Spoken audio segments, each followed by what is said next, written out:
नमस्कार, live cities की night bulletin दिन भर बिहार में आपका स्वागत है। खबरों की शुरुआत करेंगे, लेकिन उससे पहले एक नजर डालते हैं आज की सुर्खियों पर। पीएम मोदी अमित शाह से मिले नीतीश कुमार, 30 मिनट तक बातचीत। एक्शन में उप मुख्यमंत्री विजय सिन्हा लापरवाह राजस्व कर्मचारी को किया निलंबित। राज्यसभा सीट पर जीतन राम मांझी के बागी तेवर, एमपी एमएलए की खोली पोल। राजद के कई विधायक जेडीयू के संपर्क में हैं, नीरज कुमार बोले। उपेंद्र कुशवाहा की आरएलएम में टूट का खतरा, आरजेडी का दावा। अशोक चौधरी ने मांझी पर कसा तंज, खुद ही मंथन करने दीजिए। कांग्रेस का बयान, गोडसे की विचारधारा वाले लोगों को महात्मा गांधी से नफरत। अपराध दर में भारी गिरावट और नक्सल मुक्त बिहार, गृह विभाग का दावा। पटना में कल नितिन नवीन का रोड शो। बिहार में अगले 24 घंटे के लिए जारी अलर्ट, कई जिलों के स्कूल बंद। अब खबरें विस्तार से। सीएम नीतीश कुमार ने दिल्ली में पीएम मोदी और अमित शाह से मुलाकात की। पीएम और नीतीश कुमार के बीच करीब 30 मिनट तक बातचीत हुई। नीतीश के साथ केंद्रीय मंत्री ललन सिंह और बिहार के डिप्टी सीएम सम्राट चौधरी भी मौजूद रहे। इस दौरान उन्होंने गृह मंत्री अमित शाह से मुलाकात की। जानकारी के अनुसार सीएम नीतीश और अमित शाह के बीच करीब 20 मिनट तक मुलाकात हुई। बताया जाता है कि इस दौरान दोनों के बीच राज्यसभा सीट और बिहार के विकास के रोड मैप पर बात हुई।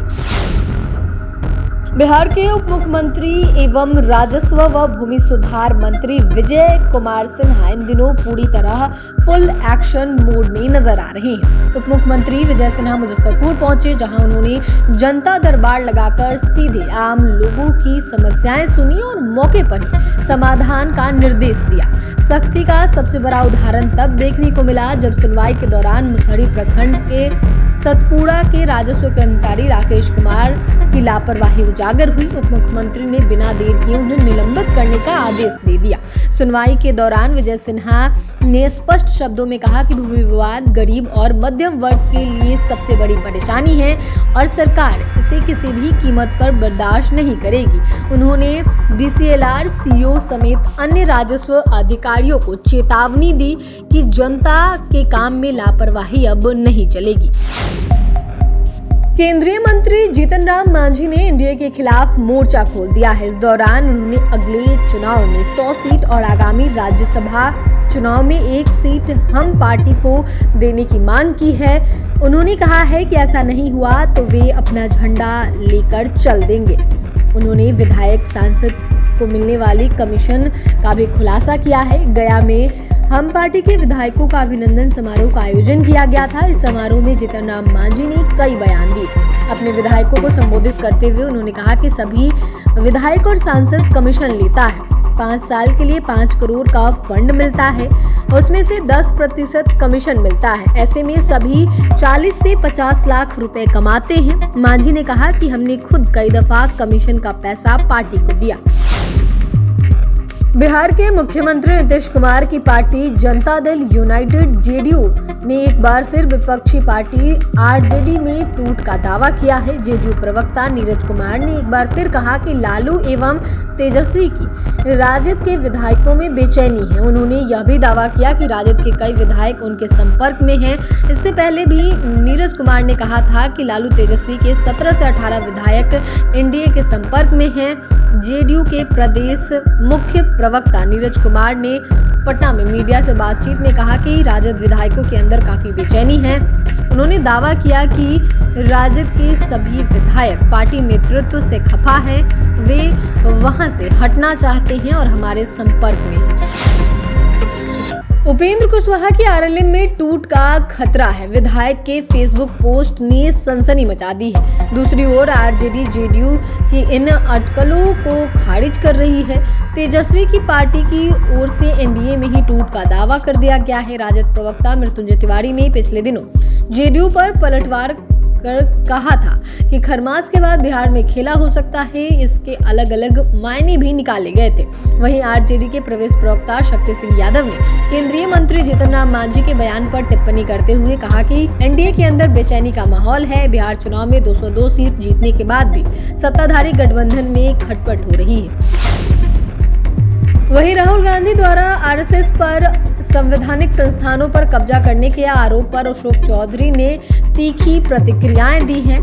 उन्होंने कहा है कि ऐसे आरोपों का कोई अर्थ नहीं है। अगर राहुल गांधी के पास कोई ठोस प्रमाण है तो वो सामने रखें। अशोक चौधरी ने कहा कि कांग्रेस को दूसरों पर आरोप लगाने के बजाय आत्ममंथन करना चाहिए। उन्होंने तंज कसते हुए कहा कि कांग्रेस की नैया खुद भंवर में फंसी हुई है और उसे यह सोचना चाहिए कि वह खुद को इस स्थिति से कैसे बाहर निकाले, क्योंकि केवल आरोप प्रत्यारोप से कोई फायदा नहीं होने वाला। साथ ही केंद्रीय मंत्री जीतन राम मांझी के बयान पर अशोक चौधरी ने व्यंग करते हुए कहा कि मांझी जी को खुद ही मंथन करने दीजिए, जब मंथन कर लेंगे तो फिर जवाब देंगे। बिहार कांग्रेस अध्यक्ष राजेश राम ने वीबीजी रामजी बिल को लेकर कांग्रेस संसदीय दल की अध्यक्ष सोनिया गांधी के बयान पर कहा कि जमीनी हकीकत सोनिया गांधी के बयान से मिलती है। मजदूरों के लिए मनरेगा एक ऐसी ताकतवर शक्ति थी जिसकी सोनिया गांधी ने चर्चा की है। आज यदि कोई नौकरी या रोजगार नहीं है तो दिहाड़ी करने वाले लोग कम से कम सरकार के आश्रय में जाकर काम करेंगे। गोडसे के विचारधारा के लोगों को गांधी जी के नाम से इतनी नफरत है कि नाम हटाने के लिए वे गरीबों को भी आत्महत्या करने पर मजबूर कर रहे हैं। आप बिहार के किसी भी गांव में जाएंगे तो देखेंगे हर गांव में लोग कर्ज में डूबे हुए हैं।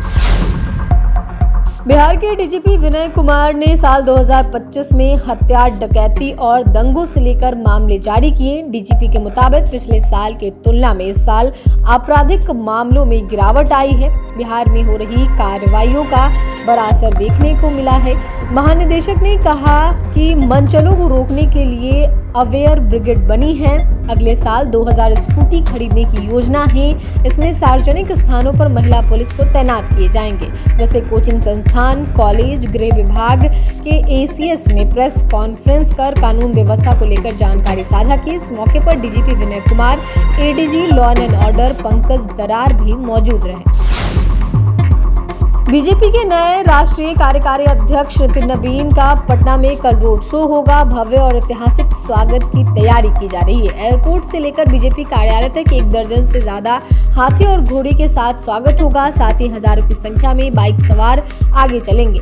पटना के हर चौक चौराहों पर फूलों की बारिश के साथ बड़े बड़े मंच सजाए गए हैं, जहां स्वागत होगा। 23 दिसंबर को दोपहर में पटना हवाई अड्डा पर नितिन नबीन के आगमन के साथ ही स्वागत कार्यक्रम की शुरुआत होगी। एयरपोर्ट से लेकर मिलर स्कूल मैदान तक पूरे रास्ते में झंडा, बैनर, पोस्टर और स्वागत मंचों से सजाया जाएगा। सभी स्वागत स्थल पर कार्यकर्ता पुष्प वर्षा, ढोल नगारों और सांस्कृतिक झांकियों के माध्यम से अपने नेता का स्वागत करेंगे। बिहार में लगातार ठंड बढ़ रही है। इधर पटना से सटी राजगीर में शिमला, देहरादून, रांची और भोपाल से भी ज्यादा ठंड पड़ रही है। शिमला का तापमान 60 डिग्री है, जबकि नालंदा के राजगीर का पारा 7 डिग्री से लुढ़क कर 6.6 डिग्री हो गया। ठंड और गिरते तापमान को देखते हुए पूर्णिया, अररिया, सिवान, भोजपुर, गोपालगंज और सीतामढ़ी में 24 दिसंबर तक सभी स्कूल बंद रखने के आदेश जारी किया गया है। वहीं मुजफ्फरपुर में स्कूलों के समय में बदलाव किया गया है। गोपालगंज में भी स्कूलों को 24 दिसंबर तक बंद किए गए हैं।